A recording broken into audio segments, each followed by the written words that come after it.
Please నన్ను భారత్కు అప్పగించవద్దు అంటూ మొరపెట్టుకున్నాడు. భారత్లో తనను చిత్రహింసలకు గురిచేస్తారంటూ సాకులు చెప్పాడు.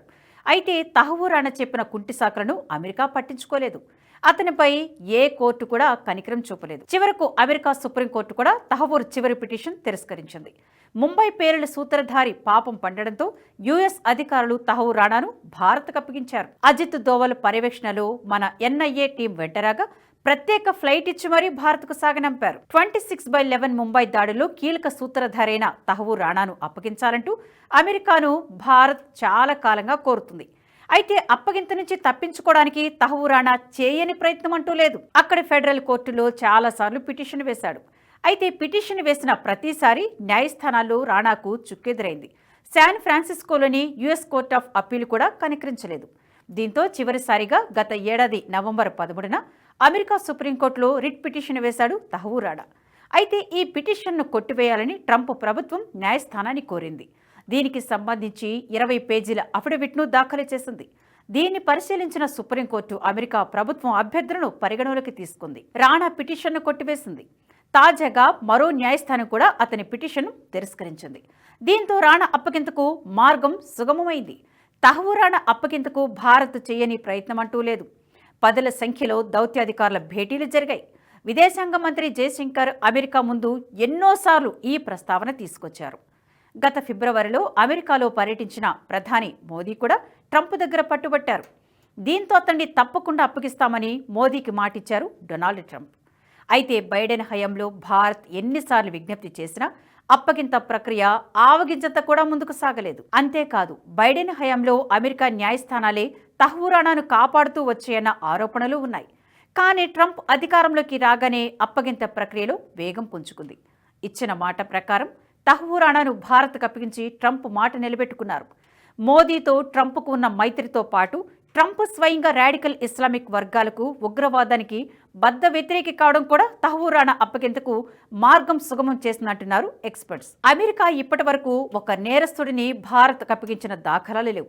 ఇది భారతదేశ చరిత్రలోనే అతిపెద్ద దౌత్య విజయంగా అభివర్ణిస్తున్నారు అంతర్జాతీయ విశ్లేషకులు. ఈ నేపథ్యంలో తహవూర్ రాణా తర్వాత వంతు డేవిడ్ హెడ్లీదేనని అంచనాలు వెలువడుతున్నాయి.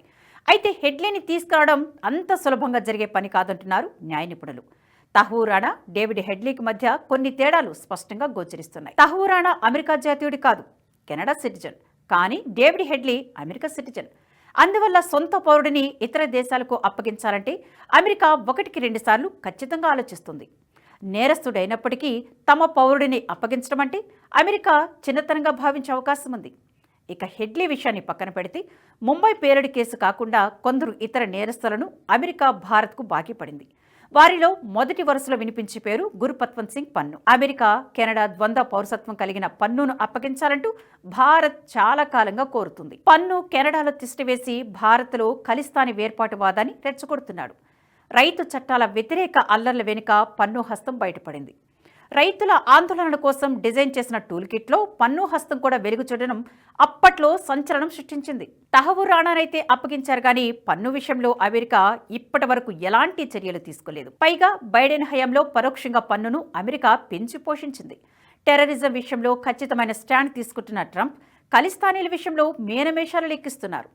అయితే పన్నుకు బైడెన్ హయాంలో ఉన్నంత ఫ్రీ హ్యాండ్ ఇప్పుడు లేదని మాత్రం చెప్పొచ్చు. భారత్ చెప్పిందల్లా వింటూ పోతే ఇబ్బందే అన్న ఆలోచన ఒకటైతే, మనల్ని ఇరుకున పెట్టాలంటే మిగిలిన ఏకైక ఆయుధం ఖలిస్తానీ వేర్పాటువాదం కాబట్టి పన్ను అప్పగింతకు అమెరికా అంత ఈజీగా ఒప్పుకోకపోవచ్చనే వాదన కూడా ఉంది. ఇదిలా ఉంటే తహవూర్ రాణా అప్పగింత కోసం భారత్ తీవ్ర కసరత్తు చేయాల్సి వచ్చింది.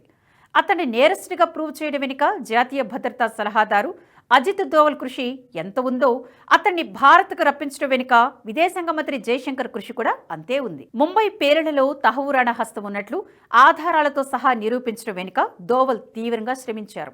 ఇక అతన్ని భారత్కు తీసుకువచ్చేలా అమెరికాను ఒప్పించడంలో జయశంకర్ కూడా బాగానే కసరత్తు చేశారు. ఒక నేరస్తుడి అప్పగింతకు కావలసిన సరంజామాను సమకూర్చడంలో జయశంకర్ కీలక పాత్ర పోషించారు. ఇద్దరూ ఎవరి రోల్ వారు సమర్థవంతంగా పోషించారు కాబట్టి తహవూర్ రాణా అప్పగింత సాధ్యమైంది. చెప్పాలంటే తహవూర్ రాణా అప్పగింత విషయంలో మోదీ నేతృత్వంలో పటిష్టమైన టీం వర్క్ చేసింది. డేవిడ్ హెడ్లీతో కలిసి 26/11 దాడులకు ప్రణాళికలు రూపొందించడంలో తహవూర్ రాణా కీలక పాత్ర పోషించారు. దాడి జరిగిన ఏడాది తర్వాత అంటే 2009లో షికాగోలో ఫెడరల్ బ్యూరో ఆఫ్ ఇన్వెస్టిగేషన్ అధికారులు రాణాను అదుపులోకి తీసుకున్నారు. తాజాగా ఈ కేసులో అమెరికా సుప్రీంకోర్టు తీర్పుతో రాణాను భారత్కు అప్పగించే ప్రక్రియను అధికారులు ప్రారంభించనున్నట్లు తెలుస్తోంది. ముంబై దాడిపై దర్యాప్తు చేస్తున్న ఏజెన్సీ 405 పేజీల ఛార్జిషీట్లో తహవూర్ రాణాను నిందితుడిగా పేర్కొంది. ఇస్లామిక్ ఉగ్రవాద సంస్థ లష్కర్-ఏ-తోయిబా సభ్యులైన తహవూర్ రాణా, డేవిడ్ హెడ్లీలు కలిసి ముంబై దాడికి సంబంధించిన బ్లూ ప్రింట్ తయారు చేసినట్లు ఛార్జిషీట్లో పేర్కొన్నారు. ఛార్జిషీట్లో ఇంకా అనేక సంచలన విషయాలను పొందుపరిచారు. దాడి చేసే టైంలో ఉగ్రవాదులు ముంబైలో ఎక్కడ ఉండాలో, ఎక్కడ దాడులు చేయాలో అనే విషయాలపై కూడా పకడ్బందీ ప్రణాళిక రూపొందించారు. హెడ్లీ ముంబైలో ఎవరిని కలవాలో, ఏం మాట్లాడాలో కూడా తహవూర్ ప్రణాళిక ప్రకారమే జరిగాయి. ఈ ఆపరేషన్ కోసం తహవూర్ రాణా హెడ్లీకి ఆర్థికంగానే కాకుండా అన్ని విధాలుగా సహాయ సహకారాలు అందించాడు. హెడ్లీ తల్లి అమెరికన్ కాగా తండ్రి పాకిస్తానీ. ముంబై దాడిలో ప్రమేయం ఉందని తేలడంతో అమెరికా అధికారులు 2009 అక్టోబర్లో హెడ్లీని అరెస్టు చేశారు.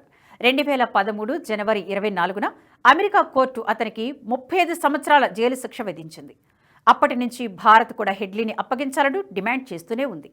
తహవూర్, హెడ్లీ చిన్ననాటి స్నేహితులు. హెడ్లీ పాఠశాల విద్యను పాకిస్తాన్లోని హసన్ అబ్దల్ క్యాడెట్ స్కూల్లో పూర్తి చేశాడు. దీని తర్వాత అతను తన కుటుంబంతో కలిసి అమెరికా వెళ్ళాడు. తహవూర్ రాణా కూడా అదే స్కూల్లో చదువుకున్నాడు. తర్వాత పాకిస్తాన్ ఆర్మీలో డాక్టర్గా సేవలందించిన రాణా ఆ తర్వాత అతను కెనడా వెళ్ళాడు. కొన్నేళ్ల తర్వాత అతనికి కెనడియన్ పౌరసత్వం లభించింది. ఆ తర్వాత తహవూర్ చికాగోలో ఫస్ట్ వరల్డ్ ఇమిగ్రేషన్ సర్వీసెస్ అనే కన్సల్టెన్సీ సంస్థను ప్రారంభించాడు. ఈ సంస్థకు ముంబైలో కూడా ఒక శాఖ ఉంది.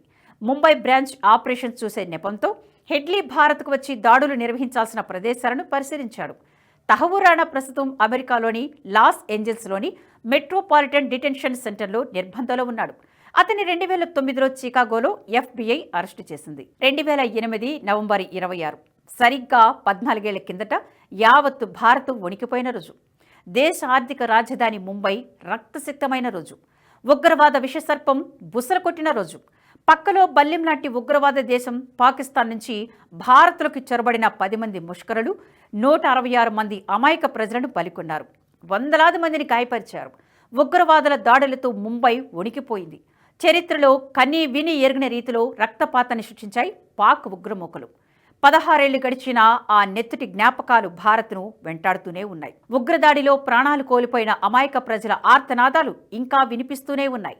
నాటి దాడుల్లో ప్రాణాలకు తెగించి ఒక్కో ముష్కరుడిని అంతమొందించిన మన అమర జవాన్ల త్యాగం గుర్తుకొస్తూనే ఉంది. మొత్తానికి తహవూర్ రాణా భారత్కు వచ్చేశాడు. అయితే నెక్స్ట్ ఏంటనేదే ఉత్కంఠ రేపుతున్న అంశం.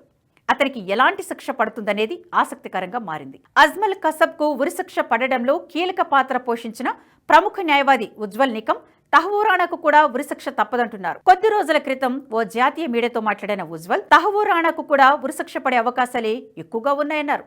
ప్రస్తుతానికైతే కోర్టు అనుమతితో రాణా విచారణ మొత్తం NIA కస్టడీలోనే జరుగుతుంది. అతడు కస్టడీలో ఉన్నన్ని రోజులు అమెరికాకు అప్డేట్స్ అందించాల్సి ఉంటుంది. ఎందుకంటే అమెరికా చట్టాల ప్రకారం తహవూర్ రాణా నేరస్తుడు కాబట్టి, అమెరికా కస్టడీ నుంచి మన కస్టడీలోకి తీసుకున్నాం కాబట్టి అతడికి భారత్లో అందుతున్న ట్రీట్మెంట్కు సంబంధించి ప్రతి అప్డేట్ తెలియజేయాల్సి ఉంటుంది.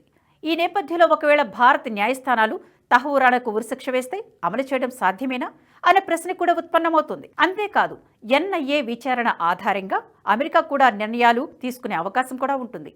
అదే జరిగితే విచారణ తర్వాత తహవూర్ రాణాను మళ్లీ అమెరికాకు అప్పగిస్తారనే వాదన కూడా వినపడుతుంది. అవసరమైతే శిక్ష విషయంలో అంతర్జాతీయ న్యాయస్థానానికి వెళ్లాల్సిన అవసరం కూడా ఏర్పడవచ్చుంటున్నారు న్యాయ నిపుణులు. ఈ వీడియో మీకు నచ్చినట్టయితే లైక్ చేయండి, 10 మందికి షేర్ చేయండి. అలాగే కామెంట్ల రూపంలో మీ అభిప్రాయాలను మాతో పంచుకోండి. Nationalist hub group of channels ను సబ్స్క్రైబ్ చేసుకుని తెలుగునాట జాతీయవాద జర్నలిజాన్ని ప్రోత్సహించండి. ఈ వీడియో కింద ఉన్న బెల్ ఐకాన్ పై క్లిక్ చేయడం మర్చిపోవద్దు.